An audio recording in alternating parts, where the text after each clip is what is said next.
Hello beautiful people, it's your girl Jeannie and it's Jeannie's Signatures. So today I'll be making this beautiful tutorial. It's a shoulder dart bustier with this beautiful design in the front. So I made a tutorial on this shoulder dart drafting. That was like a month ago and I promised I was going to make a full tutorial on it. So this is me fulfilling that promise. So if you've not watched how to cut a shoulder that was here, please kindly go ahead and watch it. It's already up on my channel. So because I'm not going to be showing you how I cut, because it's the same way I did the pattern drafting that I did this. So I'm just going to be showing you the process of how I achieved all these designs on it.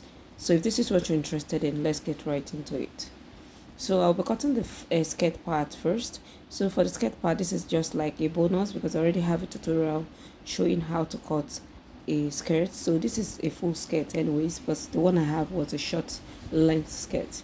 So I'm trying to get the length of the skirt, and I'll be cutting out that upper part because I'll not be needing that. So I got the length of my client's skirt, which was 42 inches with my sewing allowances.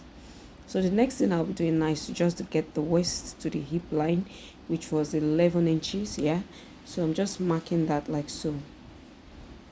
So let me just roll that out on a straight line.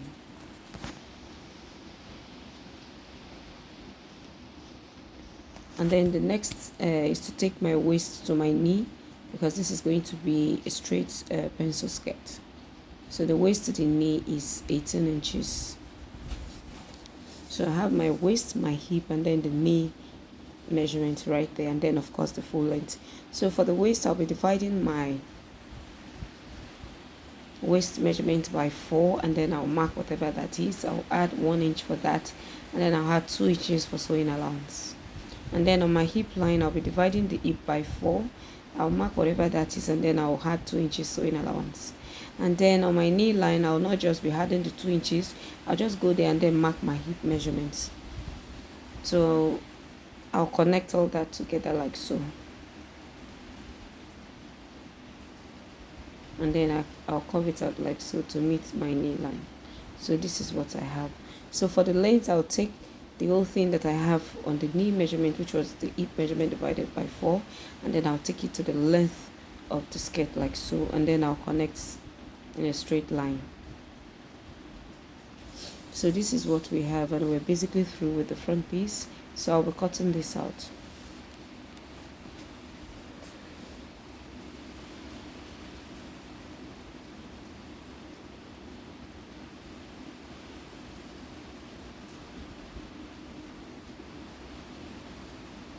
So this is what we have. And so I'll just be getting my bust band measurement because I just want to input the dart. So I'll just mark that on the waist area, which was 4 inches, and then from the hip line I'll go by 3 or 4 inches, and then I'll take out my darts.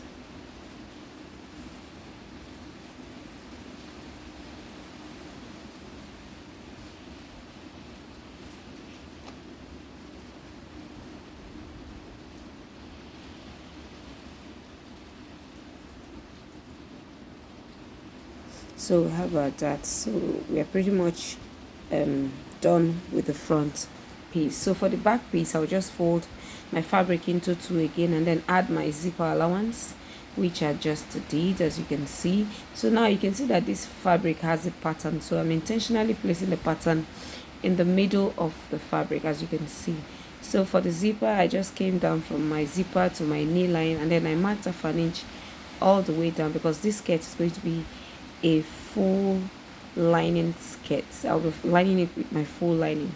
So for the back, I don't want the pleats at the back overlapping. I want it open, so that is why I did it like this. But if you want yours to overlap each other, just maintain the zipper allowance to the length of the gown. But for these, I just cut out like 1.5. I just left half an inch from that knee area down, so I'll use it to turn my lining when I'm turning it, and then I don't want any overlap at the back. So we have our front piece, and then we have our back piece as well. So we're basically through with the skirt part. So you can see when you open up the front, this is how it's going to be giving you that beautiful design that you have. So now let's go over to the upper part. So for the upper part, like I told you, I'm not going to be redrafting the shoulder dart, because it's exactly what I did on the shoulder dart tutorial that I did here. So I've basically gone ahead to use the drafting that I made, and I used it to cut out the pieces of this fabric. I've added my wadding, and then I cut out my lining. So for this lining, if you want to add a stay or gum stay to it to give it volume, to give it stability, you can go ahead and do that. Well, I just didn't bother to do all that because the fabric itself, it's thick, it's a thick fabric, so I didn't bother doing that. But if you want to do that, you can go ahead and do that, yeah, because it gives your clothes a very good stability that you would like. So now I'm just going to be showing you what I'll be doing next. So I'm going to be doing an inseam finishing for this tutorial. So I'm going to be joining the fabrics separately, and then I'll be joining the linings separately. So I'm going to be taking my the front pieces to the sewing machine, and then I'll be running it like so, joining the bustier parts. I'll join the bustier parts for both sides, as you can see me laying it like this. So that's where I'm just going to be going ahead to join the pieces together. So I'll join this front piece, and then I'll take the back pieces as well. I'll join them and then join them on the shoulders, and then go ahead and then close it up, like take out my sewing allowances. So whatever I did on my main fabric is what I'll be doing on my lining. The same way I joined the fabric, I'll be joining the lining the same way. So it's after I must have done that, I'll bring out my lining and then use it to turn my fabric. So in that case, you'll not be seeing any seams in it because everything is already inside. So that is why we call it inseam finishing. So that is what I was just trying to explain right here. And remember, well, if you watch the tutorial, you would understand at this back, this way I did my dart. So when you are cutting out, you add a an inch so that it won't shorten your fabric. So let me just quickly do all that I've explained so far, and then I'll be right back to show you.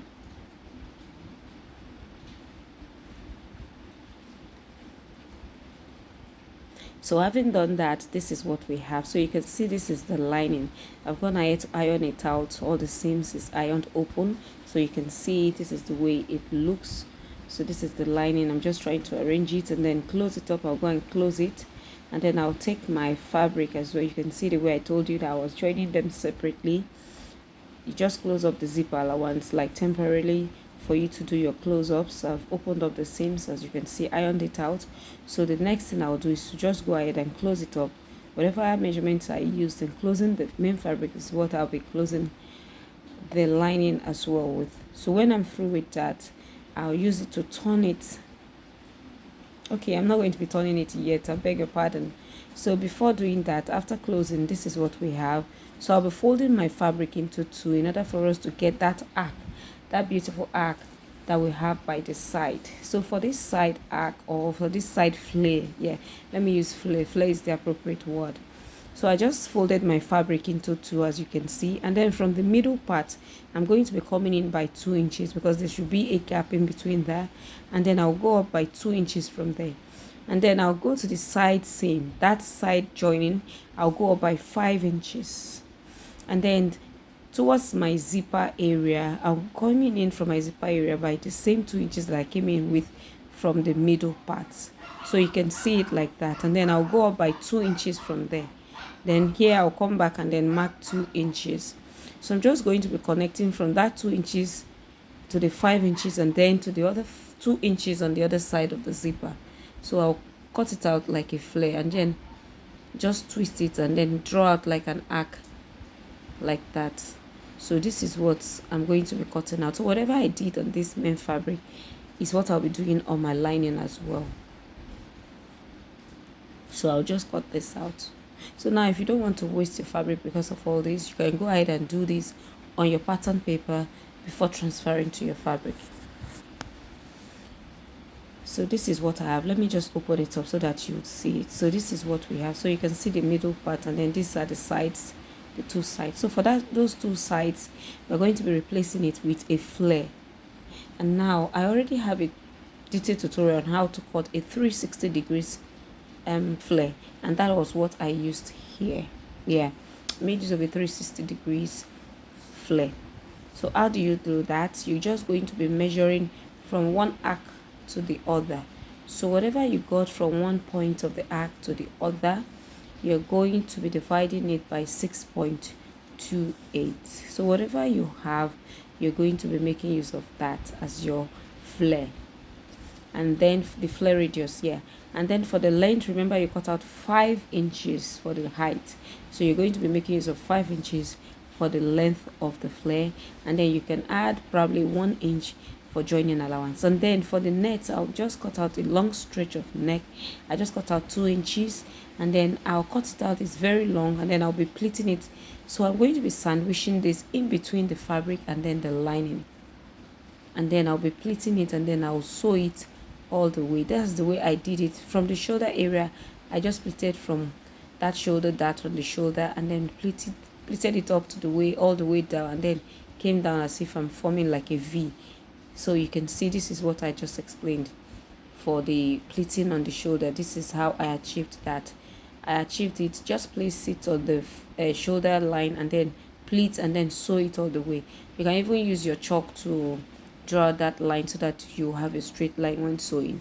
And then for this flare, this was what I was explaining. You take the measurement of what you have from one point to the other. So whatever you got from one point to the other, you're going to be dividing by 6.28, which is the radius for a full circle. So whatever you have, you fold your fabric into 4, you get the radius, and then you get the length. I told you 5 inches, then you can add 1 inch for sewing allowance, and that will give you 6 inches. So that was what I did, and I cut out this flare for the 2 sides. So this is what I have. So what I went ahead now is to iron my gum stay on this to give it volume, to give it strength, so that it would come out standing as it should be. So now I'm just going to be taking it like this, and then I'll sew it. But before doing that, I'll just go ahead and sew this. So whatever I did on this main fabric, like I said, is what I'll be replicating on my lining. So kindly take note. So let me just go ahead and do that, and then I'll be right back so that I won't confuse you. So I've gone ahead to do that. So you can see I've gone ahead to join it, as you can see. So this is how it came out to be. I've joined it on both sides of my blouse or top.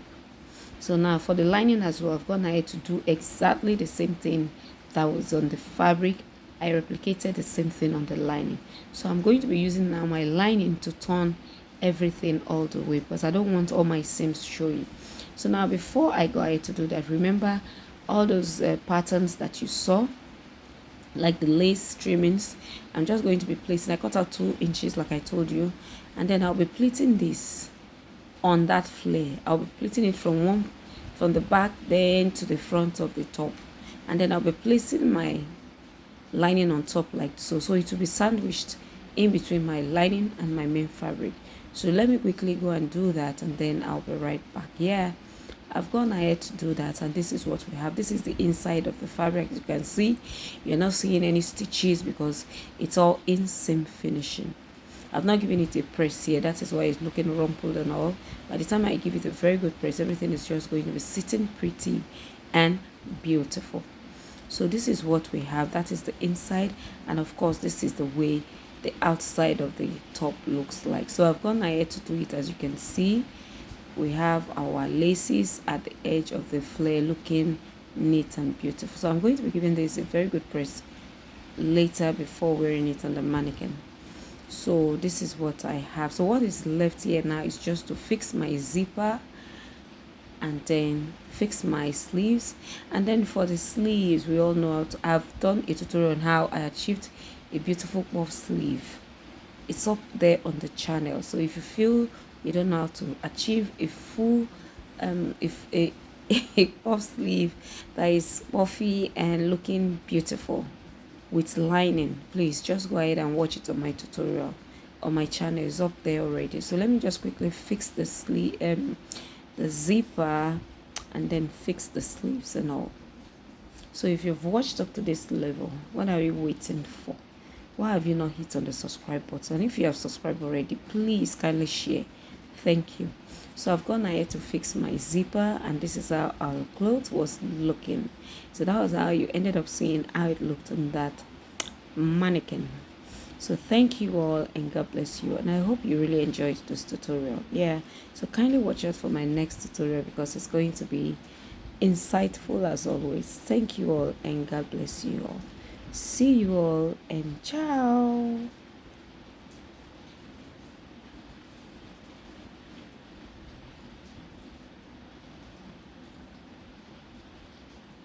And yes, like I always say, this is Genius Signatures, and I'm signing out. Thank you, and God bless you all. Bye.